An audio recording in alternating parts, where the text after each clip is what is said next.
हरे कृष्णा। चैत्र शुक्ल की एकादशी व्रत भगवान विष्णु को समर्पित है। इस दिन पूजा करने से भगवान विष्णु का विशेष आशीर्वाद प्राप्त होता है। वर्ष भर में 24 एकादशी मनाई जाती हैं, जिनमें से प्रत्येक का अपना अलग फल और महत्व होता है। कामदा एकादशी के दिन श्रद्धालु भगवान विष्णु की पूजा करते हैं। आइए सुनते हैं कामदा एकादशी व्रत कथा। पौराणिक कथा के अनुसार भगवान श्री कृष्ण ने धर्मराज युधिष्ठिर को कामदा एकादशी की व्रत की कथा सुनाई थी। इनके अलावा भगवान राम के पूर्वज राजा दिलीप ने भी कामदा एकादशी का महत्व और कथा गुरु वशिष्ठ से सुनी था। धर्मराज युधिष्ठिर कहने लगे कि हे भगवान, मैं आपको कोटि कोटि नमस्कार करता हूँ। अब आप कृपा करके चैत्र शुक्ल एकादशी का महात्म्य कहिए। श्री कृष्ण कहने लगे कि हे धर्मराज, यही प्रश्न एक समय राजा दिलीप ने गुरु वशिष्ठ जी से किया था, और जो समाधान उन्होंने किया वो सब मैं तुमसे कहता हूं। दिलीप ने पूछा, भगवान, मैं एक बात सुनना चाहता हूं। चैत्र मास के शुक्ल पक्ष में किस नाम की एकादशी होती है? वशिष्ठ जी बोले, राजन, चैत्र शुक्ल पक्ष में कामदा नाम की एकादशी होती है। वह परम पुनिमी है। पापरूपी ईंधन के लिए तो वह दावानल ही है। प्राचीन काल की बात है। नागपुर नाम का एक सुंदर नगर था, जहां सोने के महल बने हुए थे। उस नगर में पुंडरीक आदि महाभयंकर नाग निवास करते थे। पुंडरीक नाम का नाग उन दिनों वहां राज्य करता था। गंधर्व, किन्नर और अप्सरा भी उस नगरी का सेवन करती थीं। वहां एक श्रेष्ठ अप्सरा थी, जिसका नाम ललिता था। उसके साथ ललित नाम वाला गंधर्व भी था। वे दोनों पति पत्नी के रूप में रहते थे। दोनों ही परस्पर काम से पीड़ित रहा करते थे। ललिता के हृदय में सदा पति की हो मूर्ति बसी रहती थी, और ललित के हृदय में सुंदरी ललिता का नित्य निवास था। एक दिन की बात है।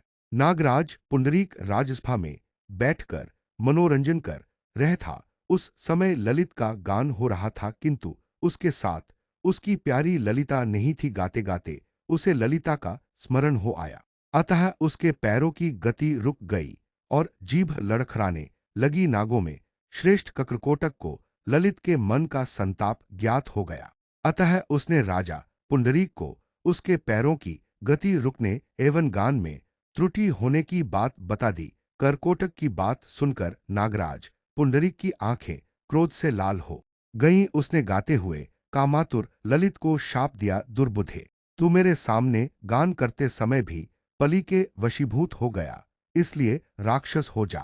महाराज पुंडरीक के इतना कहते ही वह गंधर्व राक्षस हो गया। भयंकर मुख, विकराल आंखें और देखने मात्र से भय उपजाने वाला रूप, ऐसा राक्षस होकर वह कर्म का फल भोगने लगा। ललिता अपने पति को विकराल आकृति देख मन ही मन बहुत चिंतित हुई। भारी दुख से कष्ट पाने लगी। सोचने लगी, क्या करूं, कहां जाऊं? मेरे पति पाप से काष्ठ पा रहे हैं। वह रोती हुई घने जंगलों में पति के पीछे पीछे घूमने लगी। वन में उसे एक सुंदर आश्रम दिखाई दिया, जहां एक शांत मुनि बैठे हुए थे। उनका किसी भी प्राणी के साथ वैर विरोध नहीं था। ललिता शोधता के साथ वहीं गई और मुनि को प्रणाम करके उनके सामने खड़ी हुई। मुनि बड़े दयालु थे। उस दुखिनी को देखकर वे इस प्रकार बोले, शुभे, तुम कौन हो? कहां से यहां आई हो? मेरे सामने सच सच बताओ। ललिता ने कहा, महामुने, वीर धनवा नाम वाले एक गंधर्व है। मैं उन्हीं महात्मा की पुत्री हूं। मेरा नाम ललिता है।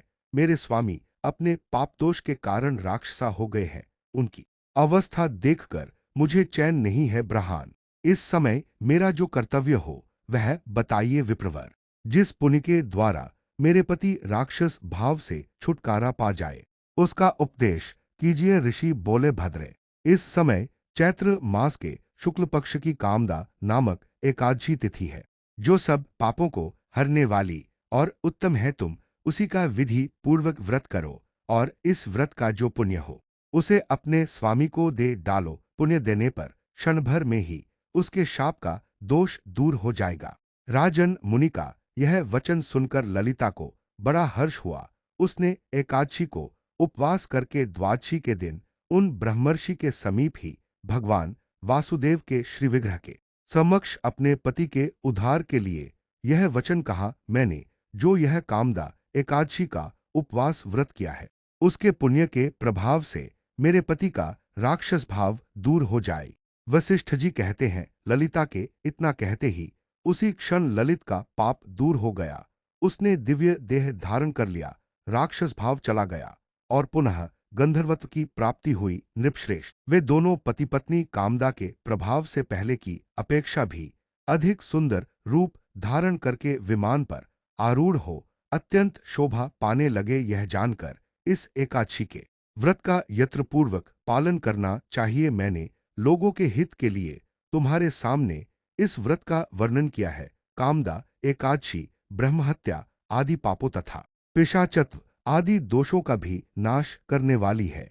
वशिष्ठ मुनि कहने लगे कि हे राजन, इस व्रत को विधिपूर्वक करने से समस्त पाप नाश हो जाते हैं तथा राक्षस आदि की योनि भी छूट जाती है। संसार में इसके बराबर कोई और दूसरा व्रत नहीं है। इसकी कथा पढ़ने या सुनने से वाजपेयी यज्ञ का फल प्राप्त होता है।